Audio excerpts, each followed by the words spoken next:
Welcome back to News and Views with myself, Salalo Makwidiri, on your home of humanitarian journalism, Salam Media.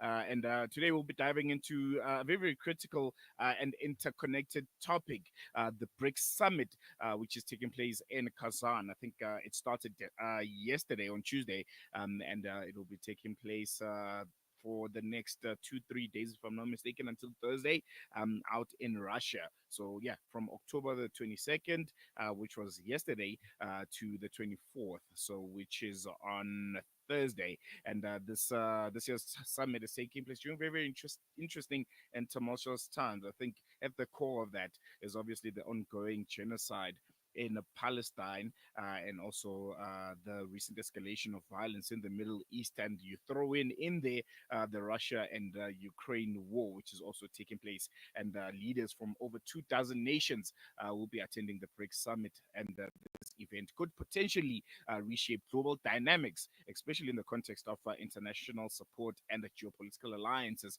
And joining us to unpack this complexities, or some of these complexities, is Ashraf Patel, a research associate at the Institute for Global Dialogue. Ashraf, thank you so much for joining us and giving us your time. The BRICS summit is upon us yet again. Geopolitical issues affecting some of these countries, which are looking to, challenge the norms, and the Western agenda, if I can put it that way. We'll be on the round table in Kazan in Russia and unpacking some of these very, very important and intricate issues. Yes, good morning, Salelo. Good morning, listeners. It was just over a year ago that South Africa hosted the BRICS Summit in 2023, and that was a milestone event for the young BRICS bloc. Essentially, that signaled expansion of BRICS from 5 to almost 10 members. And expansion has been a key theme as the BRICS bloc deepens its influence in a global stage that is moving decisively into what we call now a multipolar world order. And that multipolar world order is accelerating from the traditional Western capitalist model towards a more East and South model. So economic power, trade and investment power is now decisively in the favor of the East, anchored in China especially. And so this is a strategic shift. And within that milieu, BRICS is an anchor institution of global South nations. And I think this is the backdrop. You rightly pointed out the conflicts, the geopolitical fractures is a great cause for concern globally. And the inability of the international system, the UN and all its components, to kind of prevent a genocide in the 21st century is a real scar on institutions, global institutions that have failed. And so this summit is quite significant for a number of those reasons. If there was one question that kept on coming into my mind, I think from last week, when you could see that there was a global movement and there were preparations from some of the BRICS bloc leaders to make their way to Kazan in Russia, and from Russia itself preparing for the summit. The question that kept on coming to my mind was, 16 years on, is BRICS what we thought it would be? And how it has evolved, especially with the inclusion of new member countries, which I think is something to celebrate, obviously, because the bloc is growing, which means the influence is growing. But is it what we thought it would be when it was first established 16 years ago? Yes, 16 years, 15, 16 years is a long time in a rapidly globalizing and fracturing world. So let's look at two kind of institutions. The BRICS group of nations were formed in 2009, the same year that the G20 was formed. So that's an interesting marker or comparator. The G20 group of nations was essentially the core of the G7, including all the BRICS nations and others, such as Turkey, Indonesia, Mexico, Japan, etc. Now, that G20 was formed in the aftermath of the global financial crisis. And that global financial crisis was precipitated in the US and the UK, especially with their commercial banks and real estate markets. And that risk was socialized, meaning that risk was transmitted globally, of which all nations then were suffered significantly. By contrast, the BRICS nations then, um, some say out of design, some scholars say out of default, began to form a block to say, look, hold on, let us look at a new order.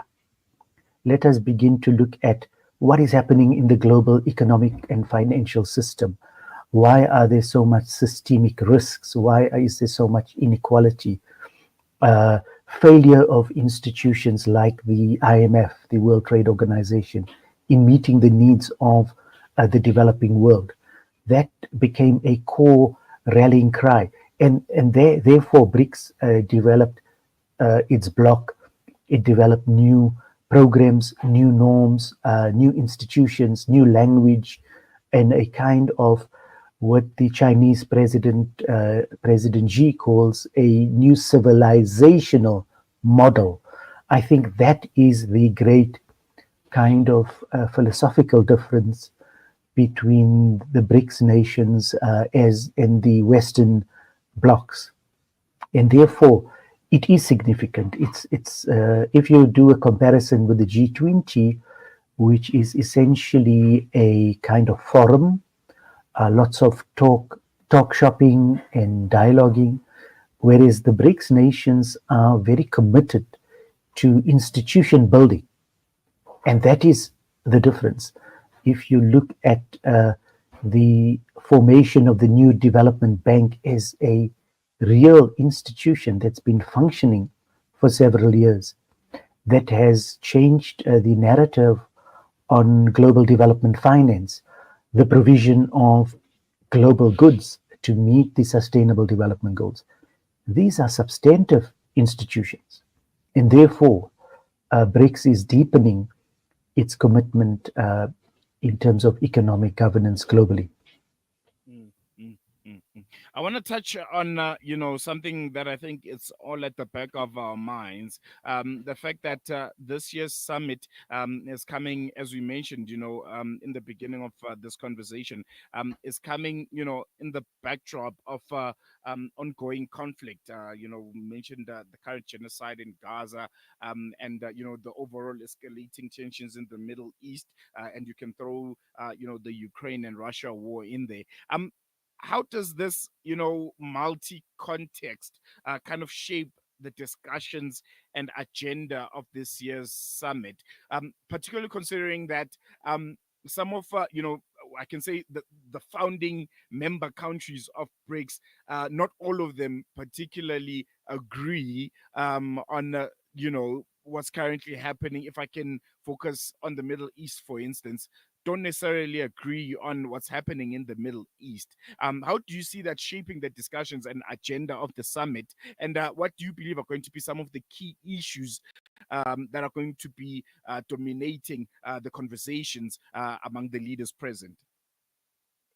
Yes, a good question. Essentially, it's a block that's growing, and new institutions do take time to develop norm setting in international relations is a very systemic process. And so new members would be inducted into the various components of the BRICS agenda, and there will be contradictions as they are in the G20, as they are in even the European Union, which is a hegemonic northern Western bloc. You find that there is a lot of friction on so many of the core values of the EU, if you use that as a comparator.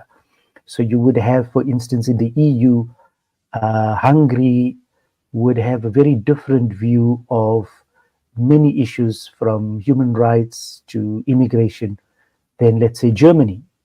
Mm. But they all belong to the union and they all contribute to those institutions. And from time to time, even member states have different foreign policy perspectives. So these are what are called contradictions that need to be managed within blocks. And therefore, within BRICS, there's more convergence and substantive vision of to change the world order than other blocks that are just forums. And therefore, this is a value proposition that is now less by design and more by default because of the Western liberal order that has been exposed in the last year with the Gaza genocide, that has even accelerated the global momentum and even legitimacy of BRICS. Because many liberal scholars have said BRICS is comprised of authoritarian nations. But if you look at the Gaza genocide, the cases at the ICJ, the voting patterns at the UN General Assembly, and you will see quite clearly that the entire human rights foundation of the Western order has been exposed as a sham. And therefore, by default, BRICS bloc is seen as a much more attractive and better model for the global south than other forums in the world today. So there are many drivers that's expanding the BRICS or global south narrative. And one is the kind of legitimacy of the international liberal order that has been exposed and is eroding every week as genocide continues. And therefore, the Ukraine-Russian conflict, viewed from that lens, again deepens the hypocrisy of the West, where they have a different narrative and global foreign policy position on Russia vis-a-vis Ukraine, and then Israel vis-a-vis Palestine. And that contradictions are glaring. And therefore, BRICS is seen as a more genuine body and bloc to take forward the multiple needs of the global south in a multipolar world order. I want to touch a bit on that, the contradictions in foreign policies among some of the BRICS countries.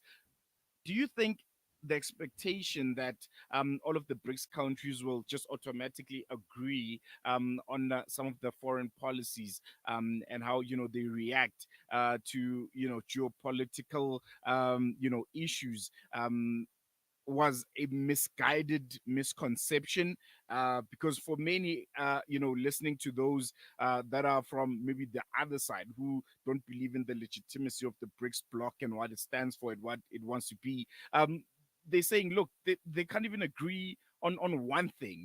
They can't even agree on who's the aggressor between Palestine and Israel, but they're saying, they're developing a new world order.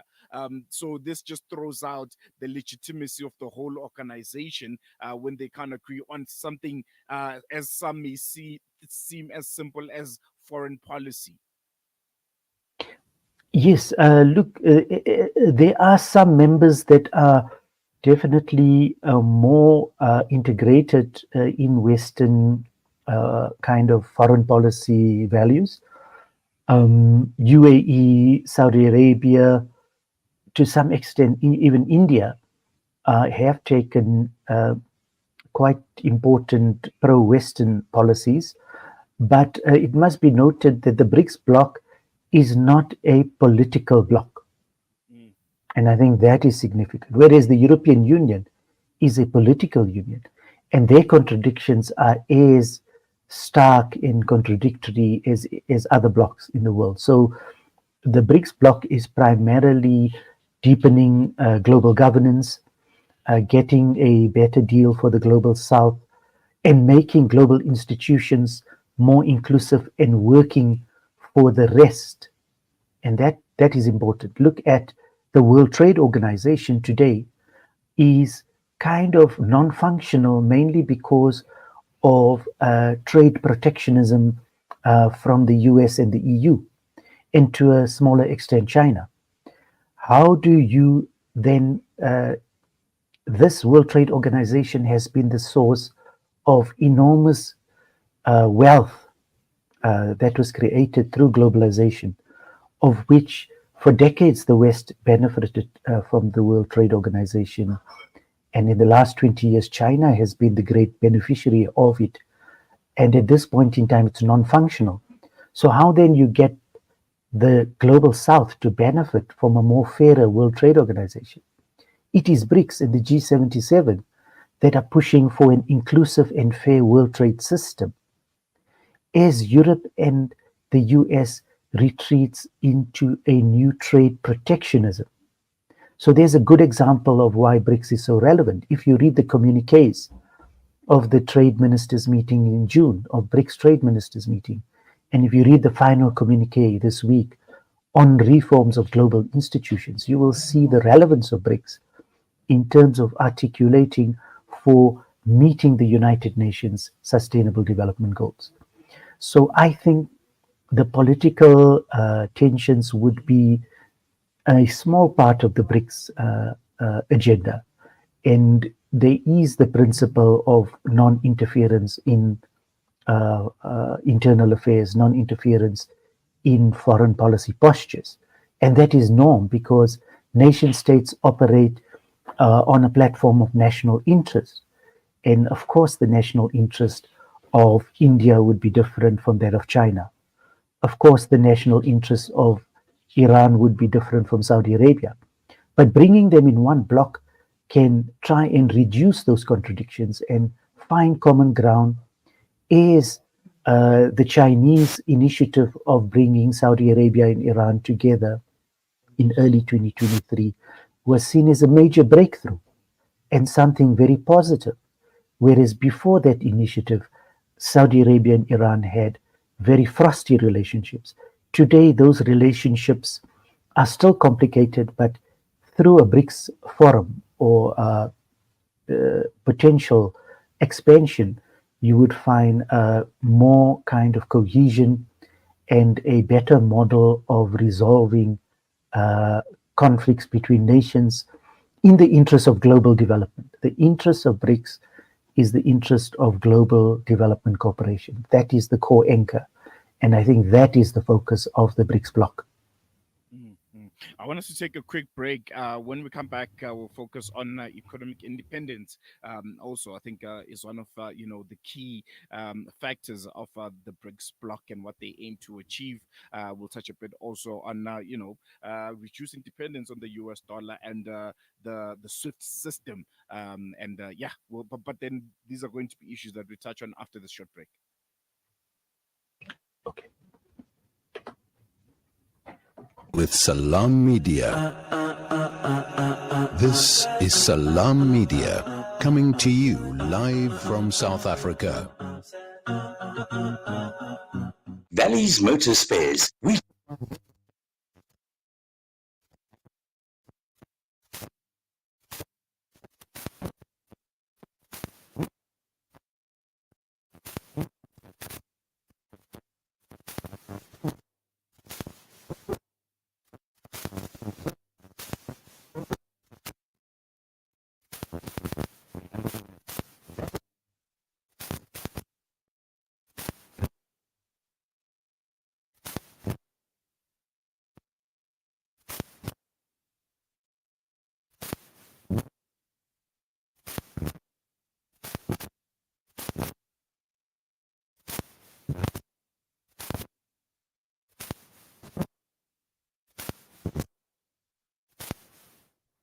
Discover the Africa of your dreams and surround yourself with her spectacular beauty. Relax beneath her serene sunsets and explore wildlife at its natural best. It's where the pride of Africa comes together. The Kwantu Private Game Reserve. Get to know the Big Five or cruise on an elephant safari game drive. Interact with lion and tiger cubs and enjoy world-class halal cuisine while we pamper you during your 5-star stay. Indulge in the true African experience. For reservations, call now on 042 203 1400 or visit kwantu.co.za. The Kwantu Private Game Reserve, the place of gathering. Dad, these Frymax chips are so tasty. Wow, that really takes me back.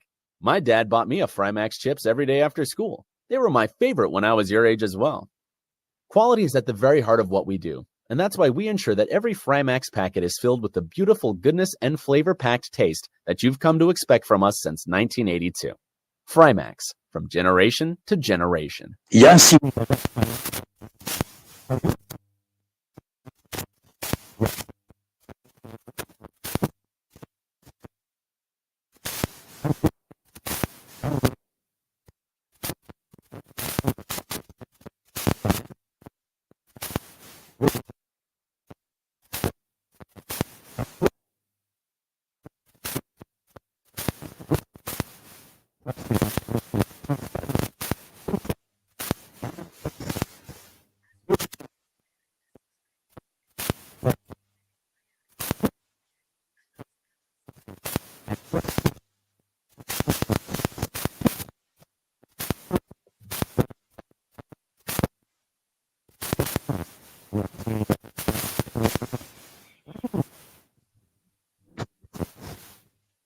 Connect and stay ahead with Salam Media. This is Salam Media, coming to you live from South Africa.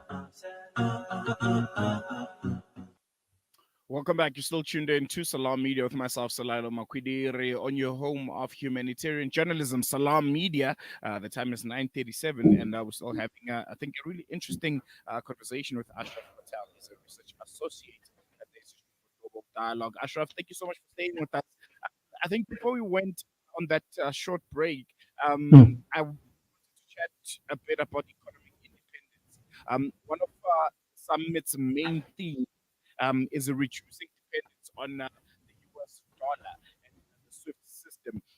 Can you elaborate just briefly on some of the proposals for a BRICS trading currency? I think this is something that sparked a lot of excitement, particularly here in South Africa, the BRICS trading currency and some of the challenges it may face, and how might these initiatives impact global trade and finance, especially for countries involved like Palestine, for instance. I know this is a multi-layered question, so I think you can just break it down as much as you see fit.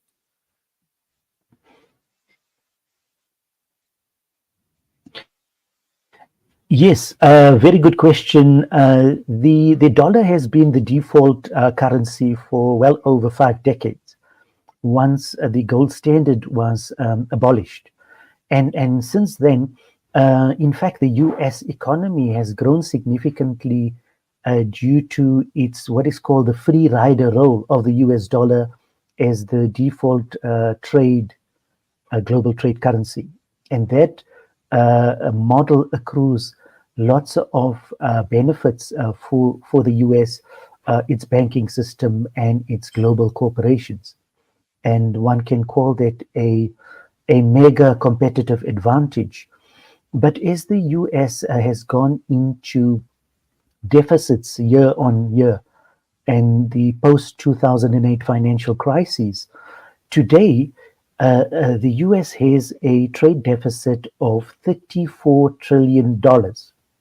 And you can recall every quarter you have what is called a US system, a model where trade and investment, as well as the budget deficit within the United States, has further created risk for the global economy. And I think that is the significant factor as we consider why there is a need for de-dollarization. So de-dollarization is a new trend, and it has started within the BRICS nations.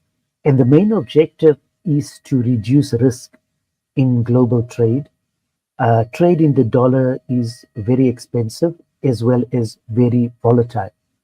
And I think this seems to be the key driver of de-dollarization. Mm, mm, mm. Um, I want to focus on another aspect. I think, the significance of this year's summit being in Russia for President Putin. I think it represents a crucial opportunity for him to showcase, Russia's international relationships, given the isolation that Russia is faced due to sanctions and, the much publicized ICC arrest warrant. How does he, and when I say he, I mean Vladimir Putin, hope to leverage this summit to kind of reshape perceptions of Russia on the international stage? Yes, of course. This summit is a big boost for Russia as well as BRICS. It does show the region and the world that despite the sanction regime as well as the Ukraine-Russia conflict, that trade and investment in relations, cultural, fraternal, people-to-people relations continue. And that exposes a major weakness of the Western sanction regime. Despite sanctions on Russia and Iran, these nations continue to trade using alternative models, different kinds of agreements, different kinds of sub-regional trade systems, and with the rise of the Chinese payment system and other alternative payment system, trade and investment in commodities and retail trade can continue, and economic life continues. Although it's very difficult, very challenging for those nations under trade and their citizens, it is not a train smash. In fact, on the contrary, the Russian economy and foreign reserves has grown more significantly after the sanctions and the war.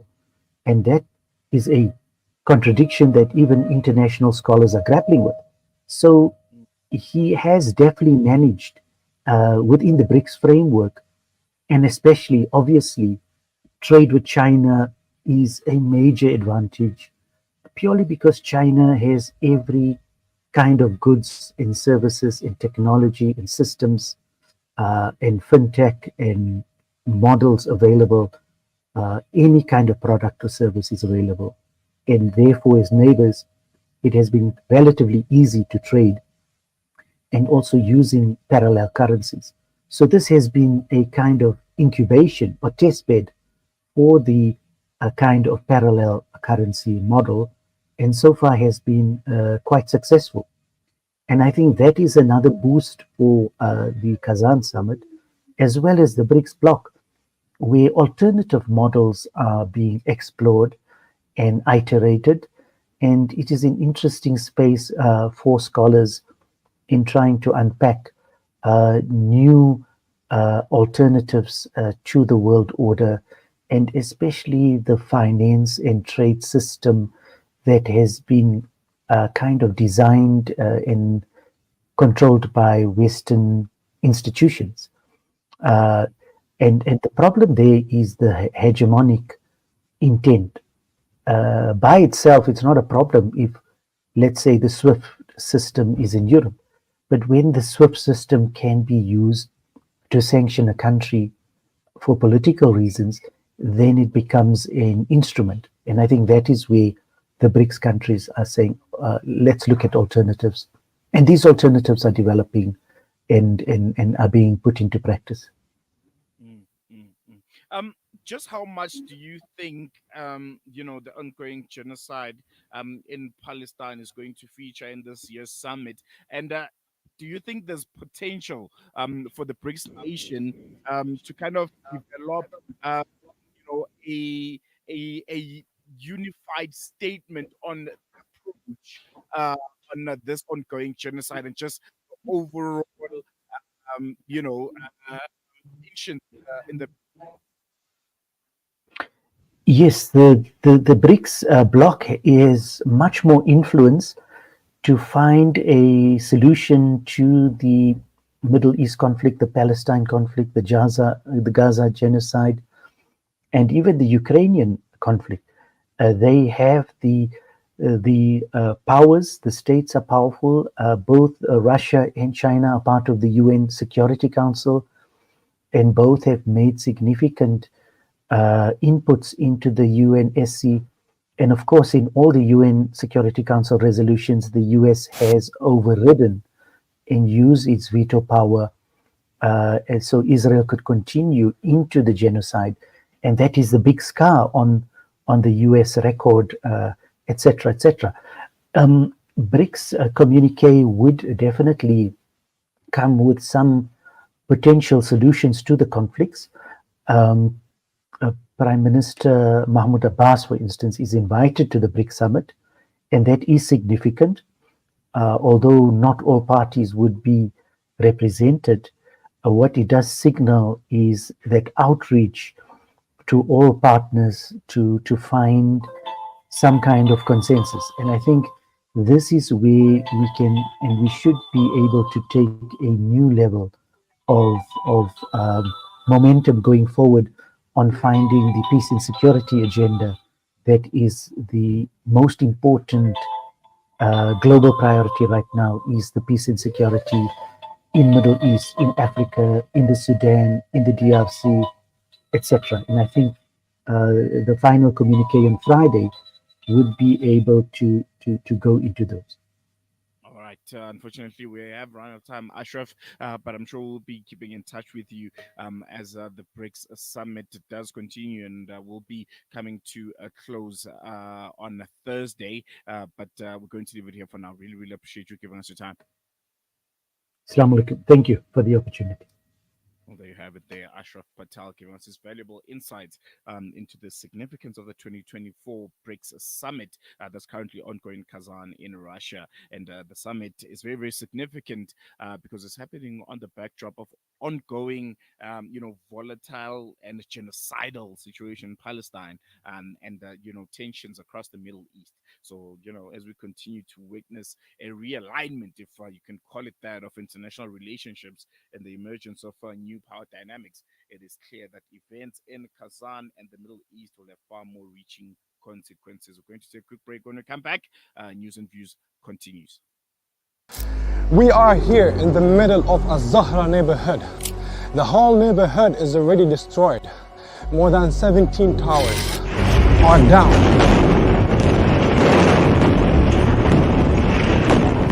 Here, as you can see, the firefighters trying their best to help. The people are still under the rubble. A lot of the people. Join Hamza on his exclusive South African tour as he shares his personal experiences, never before seen footage, and powerful insights on the ongoing genocide in Gaza. This is more than just a talk. It's an invitation to witness Gaza through the lens of Hamza Sha'alan. Don't miss this opportunity to meet the photojournalist who brought Gaza's pain and perseverance to the world in its darkest moments. Follow Salam Media on social media pages for more on this tour and be part of the conversation.